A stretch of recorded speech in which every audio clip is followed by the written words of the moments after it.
দেখে নিস কোথা হালাই দেশ আবার আমারে। ডাক্তার সাহেব, এই যে আমার বন্ধুর চোখে সমস্যা। কই ডাক্তারের চুলমুল দি বাজে নাতে। কি সমস্যা? চোখে দেখতেছে না? এটা কি বাজলাতে গজারি খাইছে রে। এই চোখে দেখার ওষুধ তো আমি দিতে পারবো না, এটা একটা সিরিয়াস বিষয়, এটা আমার দ্বারা হবে না। ভালো কোনো ডাক্তার দেখান। ডাক্তার সাহেব, ওই যে আপনার বাইরে বিজ্ঞপ্তিতে লেখা যে আপনি যদি চিকিৎসা না দিতে পারেন তাহলে 1000 টাকা দিবেন। 1000 টাকা দেন। না, তা তো অবশ্যই, যেহেতু চিকিৎসা দিতে পারি নাই টাকা তো দিতেই হবে। এনেন, কচকচে একটা নোট দিলাম। ডাক্তার বাইরে তো লেখা 1000 টাকা দিবেন, এটা তো 500 টাকা দিলেন। 500 তো হবো না, 1000 টাকা দেন সকালে। এই তো আপনি তো সুস্থ হয়ে গেছেন, 500 টাকার নোট দেখতেছেন, হ্যাঁ সুস্থ হয়ে গেছেন। দেন, ভিজিটটা দিয়ে যান। আমার লাভ লস নেই, আমার লাইফটাই লস।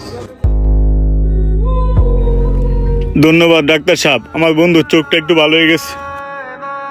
আসবেন কিন্তু আবার সমস্যা হলে, এখানে সব ধরনের চিকিৎসা করা হয়।